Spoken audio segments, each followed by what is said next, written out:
बिस्मिल्लाहिर्रहमानिर्रहीम। अस्सलामुअलैकुम वरहमतुल्लाहि वबरकातुहू। 7th class. उम्मीद करती हूँ कि आप सब सेहत और ईमान की बेहतरीन हालत में होंगे। 7th क्लास हम अपनी जो लेक्चर है आज का, उसका आगाज़ है खूबसूरत सी हदीस से करते हैं। हदीस है हमारी आज की, रसूलुल्लाह सल्लल्लाहु अलैहि वसल्लम ने फरमाया, मुझे अच्छे अखलाक की तकमील के लिए भेजा गया है। तकमील का मतलब बच्चों होता है मुकम्मल करना, ठीक है। तो रसूलुल्लाह सल्लल्लाहु अलैहि वसल्लम ने क्या फरमाया कि मुझे अच्छे अखलाक को मुकम्मल करने यानी कि उसकी तकमील के लिए भेजा गया है। तो बच्चों इसका मफहूम ये है कि किसी भी काम को जो हम करते हैं, जाहिर है हम सारा दिन में काम करते हैं, तो उसको अगर अच्छे अंदाज में करेंगे तो वो अच्छा अखलाक होगा, और अगर बुरे अंदाज में करेंगे तो बुरा अखलाक होगा। तो अच्छा अखलाक हमारे लिए आप सल्लल्लाहु अलैहि वसल्लम के जो तरीक़ा कार है उससे बढ़कर और क्या हो सकता है कि रसूलुल्लाह सल्लल्लाहु अलैहि वसल्लम ने हमें हर काम का तरीक़ा बताया है, अमली तौर पर करके दिखाया है। ख़ास इसका ताल्लुक़ खाने पीने से हो, चलने से हो, कारोबार से हो, बहन भाइयों या रिश्तेदारों के मेल मिलाप से हो, इबादत का तरीका हो, हर जगह पे रसूलुल्लाह सल्लल्लाहु अलैहि वसल्लम ने हमें उस काम को करने का बेहतरीन तरीका बता दिया है और हमारी रहनुमाई की है, और वही तरीका हमारे लिए अच्छा अखलाक है, ठीक है। तो हमने अपना जो भी काम करना है, हमने चाहिए हमें कि हम उसको देखें कि हमारे नबी सल्लल्लाहु अलैहि वसल्लम ने ये काम किस तरह करके दिखाया और किस तरह करने का हमें हुक्म दिया है। तो बच्चों ये है हमारी आज की हदीस। उसके बाद हम अपने लेक्चर की तरफ आते हैं। लेक्चर नंबर है आज हमारा 21 यानी कि 21। तो बच्चों लेक्चर में आज हम क्या करेंगे कि सबक हम पढ़ रहे हैं, सबक मेरी आवाज़ सुनो, तो उसके साथ साथ हम बाकी काम भी करते हैं कुछ, और कुछ उसकी मश्क के अंदर से जो सवालात रह गए हैं वो हम करते जा रहे हैं, ठीक है। तो इसमें आपकी मश्क के अंदर सवाल नंबर 9 है, दरख्तों के फ़ायदे। तो बच्चों ये भी आज हम करेंगे कि दरख्तों के फ़ायदे। उसके साथ हम दूसरा जो काम करेंगे वो है दरख्वास्त लिखनी हमने फूड अथॉरिटी के डायरेक्टर के नाम करीबी रेस्टोरेंट में गैर मयारी अशिया के इस्तेमाल के बारे में। तो बच्चों हम सबसे पहले तो ये सवाल करते हैं, दरख्तों के फ़ायदे। बच्चों आप जानते हैं कि दरख्तों के बहुत से फ़ायदे हैं। ये जो सबक हमने पढ़ा था मेरी आवाज़ सुनो, इसमें भी बहुत से फ़ायदे दरख्तों के हमने पढ़े थे। तो हम यहाँ पे देखते हैं कि दरख्तों के कौन कौन से फ़ायदे हैं। दरख्त फ़ज़ा को साफ रखने में मदद देते हैं। दरख्त माहौल की खूबसूरती में इजाफा करते हैं, ठीक है बच्चों। ये तो सब जानते हैं कि फ़ज़ा को दरख्त जो हैं, जितने ज़्यादा दरख्त होंगे फ़ज़ा उतनी ही साफ़ सुथरी और आलूदगी से पाक होगी, और ख़ूबसूरत माहौल भी हो जाता है जब हर तरफ हरियाली और सब्ज़ा होता है। तो दूसरा है दरख्त हमें साया फ्राहम करते हैं। दरख्त हमें ऑक्सीजन मुहैया करते हैं, और आपको बच्चों ये भी पता है कि तमाम जानदारों के ज़िंदा रहने के लिए, सांस लेने के लिए ऑक्सीजन बहुत ज़रूरी है, और दरख्त जो हैं ये हमें ऑक्सीजन मुहैया करते हैं, ऑक्सीजन फ्राहम करते हैं। तो ये इनका तो इसके लिए क्या ज़रूरी है कि हम ज़्यादा से ज़्यादा दरख्त लगाएं। दरख्त ज़मीन के कटाव को रोकते हैं। बच्चों आप जानते हैं कि ज़मीन पर वक्त के साथ साथ बहुत सी तब्दीलियां आती जाती हैं। तो जो जहाँ पे ज़्यादा दरख्त होते हैं वह उस कटाव को, ज़मीन के कटाव को दरख्त रोकने में बहुत मदद करते हैं। आगे है दरख्तों से फर्नीचर और तामीराती कामों के लिए लकड़ी हासिल होती है। ये भी आपने देखा है कि हमारे घरों में इतना फर्नीचर है वो लकड़ी से बना है, और जब हम कोई मकान या कुछ भी बनाते हैं तो उसके दरवाजे खिड़कियां ये तो लकड़ी से ही बनते हैं, और इसके अलावा और भी इमारतों में बहुत से लकड़ी का काम करवाया जाता है। आगे है दरख्तों की लकड़ी ईंधन के तौर पर भी इस्तेमाल होती है। अब ईंधन बच्चों किसको कहते हैं? जलाने को। मसलन खाना पकाने के लिए हम लोग गैस इस्तेमाल करते हैं, और बाद जगह ऐसी हैं जहाँ पे गैस नहीं होती, तो वहाँ पे लोग क्या करते हैं कि दरख्तों की लकड़ी जलाकर खाना वगैरह पकाते हैं। आगे है दरख्तों से हम फल और फूल हासिल करते हैं। दरख्त ज़मीन की ज़रखेज़ी को बरकरार रखने में मदद देते हैं। तो बच्चों ये तो हो गए हमारे जो हमने दरख्तों के फ़ायदे लिखे थे। बच्चों आपने देखा कि कितने ज़्यादा दरख्तों के फ़ायदे हैं तो इसमें हमें क्या करना चाहिए कि जब भी हमें कोई मौका मिले या जगह मिले तो हम वहाँ पे दरख्त ज़रूर लगाएं। तो बच्चों हम आगे जो हमने करना है वो है दरख्वास्त नवीसी, यानी कि दरख्वास्त लिखने का जो तरीका है वो क्या है। तो बच्चों सबसे पहले है दरख्वास्त कैसे लिखी जाती है। ठीक है, दरख्वास्त की पहली सतर में, सतर बच्चों लाइन को कहते हैं, इंग्लिश में हम लाइन बोलते हैं ना, उसको उर्दू में सतर बोलते हैं। दरख्वास्त की पहली सतर में अफसर का ओहदा और पता लिखा जाता है। और बच्चों आपको पता है कि दरख्वास्त हम क्यों लिखते हैं।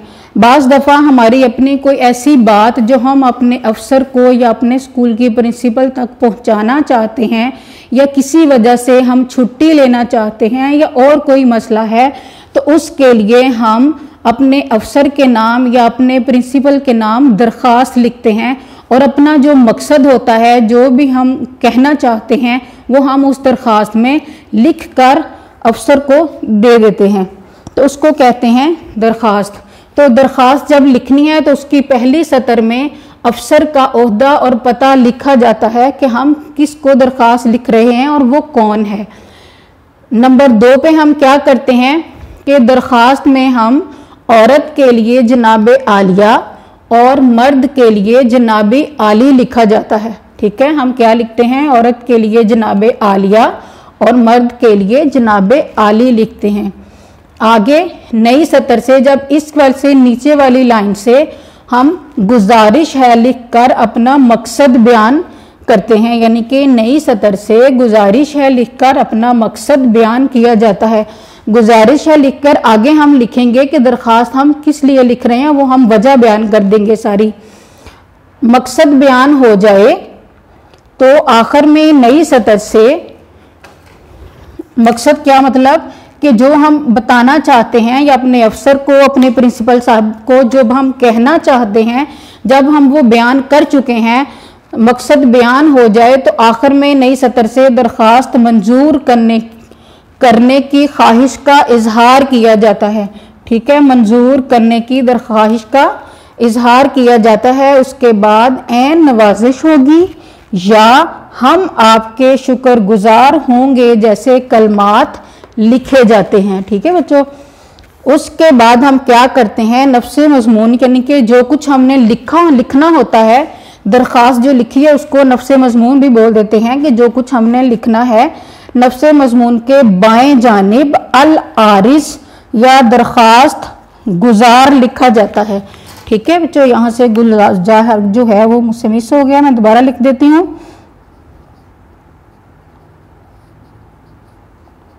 क्या लिखना है, अल आरिस या दरख्वास्त गुजार।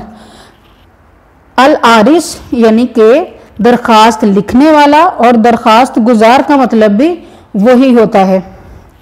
इसके नीचे दरख्वास्त गुजार का नाम, यानी जिसने दरख्वास्त लिखी है उसका नाम, पता और तारीख लिखी जाती है। और बच्चों ये जो अल आरिज है ये लफ्ज अर्जी से निकला है।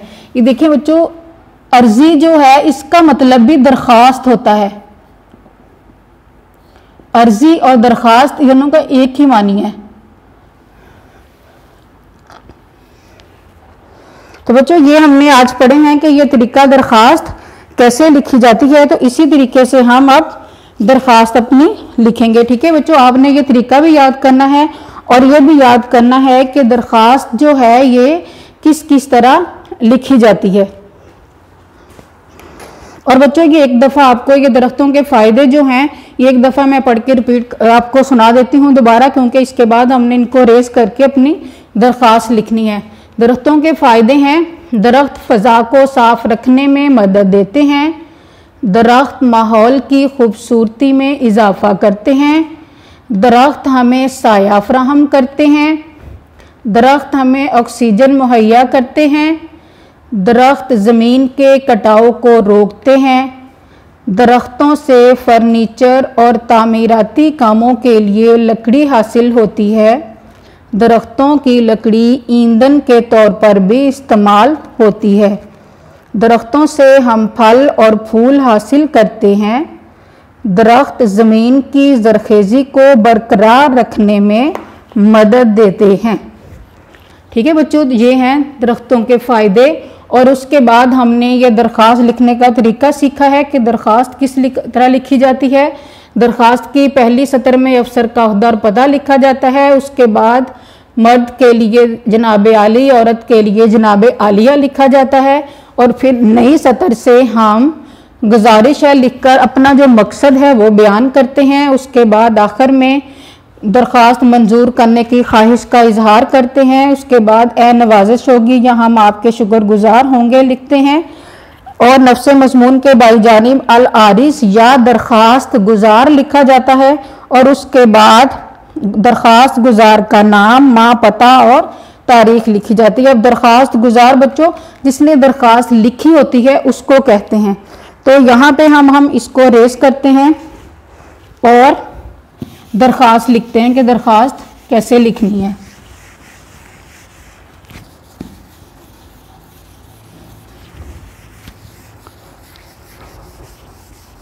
दरख्वास्त हम इसी तरीके से लिखेंगे जिस तरह हमने यहाँ पे लिखा है।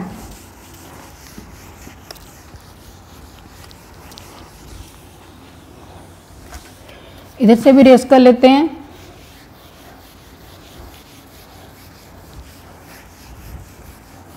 दरख्वास्त बच्चों आपको पहले भी बताया है कि दरख्वास्त क्या होती है। दरख्वास्त अपनी कोई बात अपने अफसर को या स्कूल के प्रिंसिपल को पहुंचानी हो, छुट्टी लेनी हो, तो उसके लिए हम जो लिख कर देते हैं उसको दरख्वास्त कहते हैं।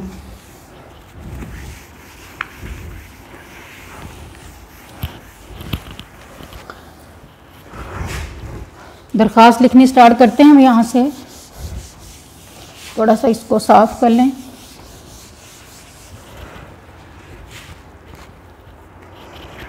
हाँ जी, तो सबसे पहले जो लाइन है वो हम लगाएंगे और दरख्वास्त जो अफसर है उसको लिखनी है। हम उसका नाम और पता लिखेंगे।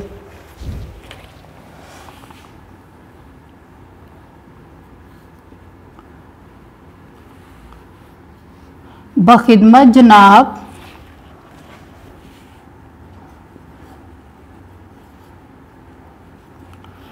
डायरेक्टर साहिब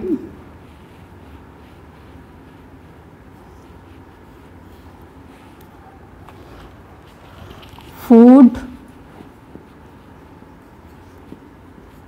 अथॉरिटी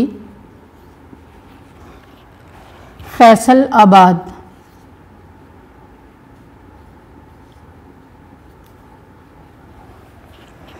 अब दूसरी लाइन में हम क्या लिखेंगे?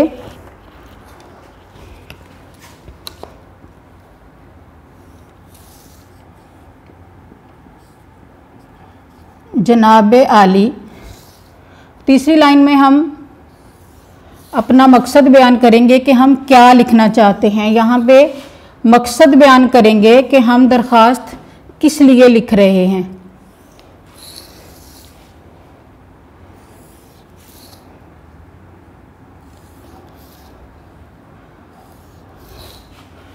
तो सबसे पहले किससे स्टार्ट करना है? गुजारिश है जनाब आली, गुजारिश है कि हम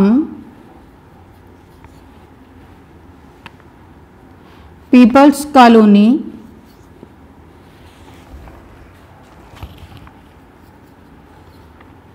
फैसलाबाद के रिहायशी हैं,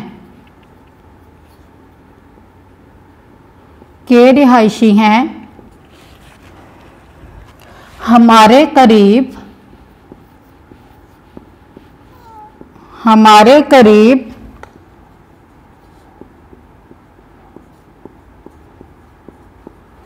सत्याना रोड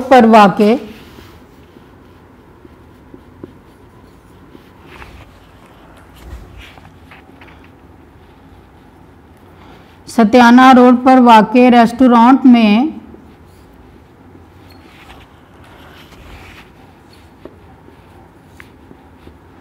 गैर मयारी गैर मयारी और मुज़र सेहत। मुज़र सेहत बच्चों कहते हैं, मुज़र कहते हैं नुकसानदेह को। मुज़र सेहत ऐसी अशिया जो सेहत को नुकसान पहुंचाती हों। मुज़र सेहत अशिया खाने की तैयारी में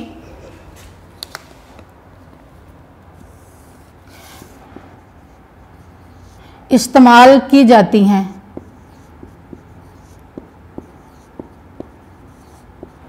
यही हमारा मकसद था। मकसद हम बयान कर रहे हैं दरख्वास्त में कि किस लिए हम ये दरख्वास्त लिख रहे हैं। तो इसको कहते हैं अपना मकसद या नफ्से मजमून, कि हम क्या लिखना चाह रहे हैं, क्या बात पहुंचाना चाह रहे हैं। खाने की तैयारी में इस्तेमाल की जाती हैं जिससे बहुत से अफराद के बीमार होने का खदशा है। खदशा कहते हैं डर। तो इसका मतलब बच्चों देखिए, अब एक रेस्टोरेंट होता है, वहां पे उस इलाके के लोग तो आकर खाना खाते हैं और बाज़ दफ़ा बहुत दूर दूर से लोग आकर भी वहाँ खाना खाते हैं। तो जाहिर है जब इस तरह की नुकसानदेह अशिया खानों में इस्तेमाल होंगी तो बहुत से अफराद बीमार हो सकते हैं, होने का खदशा है। ये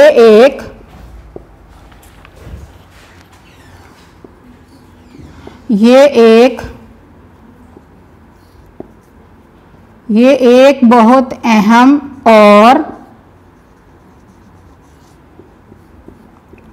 संगीन मसला है। मेहरबानी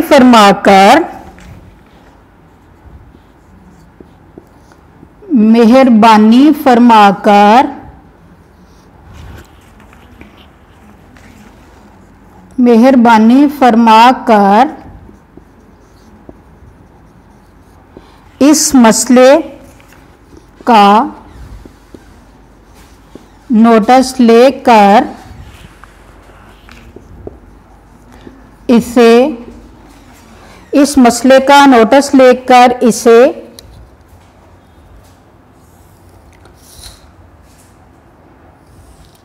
इसे जल्द से जल्द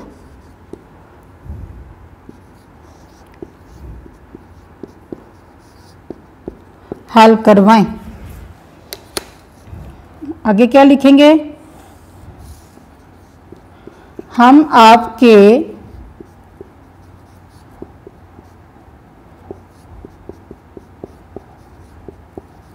शुक्रगुजार होंगे। तो बच्चों यहां पे हम लिखेंगे अल आरिस कौन है? ये जो हमने पीपल कॉलोनी के जो लोग थे, जो रिहायशी हैं। और बच्चों ये आपको एक और बात बता दूं कि यहाँ पे हमने ये लेक्चर के अंदर पीपल्स कॉलोनी लिखा है। आप यहाँ पे अपने इलाके, अपने कॉलोनी, अपने मोहल्ले का नाम लिख सकते हैं, ठीक है। और ये जो हमने लिखा है सत्याना रोड पड़वा के रेस्टोरेंट, तो ये भी आप चेंज कर सकते हैं कि आप अपने करीब जो आपके रेस्टोरेंट है आप उसका लिख लें। तो ये नाम भी आप चेंज कर सकते हैं। और इसके लिए अगर आप यहाँ पे नाम चेंज करेंगे पीपल्स कॉलोनी की जगह पे गुलिस्तान कॉलोनी या रसूल नगर या कुछ भी आप यहाँ लिखेंगे तो ये चीज आप यहाँ पे भी चेंज कर देंगे, ठीक है। अल आरिज, ये देखें अहले इलाका। अब ये देखिए बच्चों, मैंने यहाँ पे अहले इलाका में ये वाला नाम लिखना है। अब आपने क्या करना है कि अगर आपने इस नाम को तब्दील करना है तो आपने भी वही नाम लिखना है जो आपने यहां लिखना है। अहले इलाका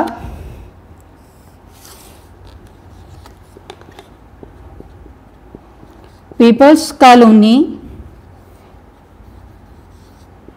फैसल आबाद। और बच्चों हम साइड पे यहाँ पे तारीख लिखेंगे। तारीख लिखेंगे बच्चों, ये जो है ये हम इसी के साथ भी लिख सकते हैं। यहाँ पे हम आपके, ये हम इस साइड साथ भी लिख सकते हैं। ठीक है, तारीख हम लिखेंगे जिस दिन दरखास्त लिखी जाती है उसी दिन की तारीख लिखी जाती है। ठीक है बच्चों, जिस दिन आपने दरखास्त लिखनी है उसी दिन आपने तारीख भी डालनी है।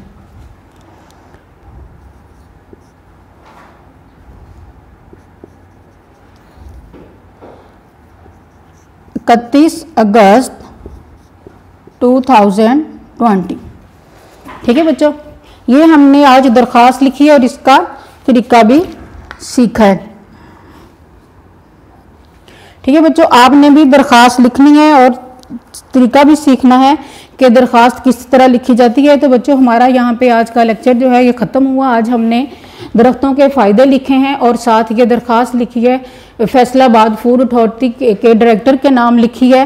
तो बच्चों, आप लोगों ने इसको अपनी नोटबुक पे भी लिखना है और असेसमेंट शीट भी कंप्लीट करनी है। अगर आपको कोई मसला हो तो नेक्स्ट डे आपने अपने टीचर से पूछ लेना है। तो इसके साथ ही हमारा लेक्चर ख़त्म होता है। अल्लाह हाफिज़।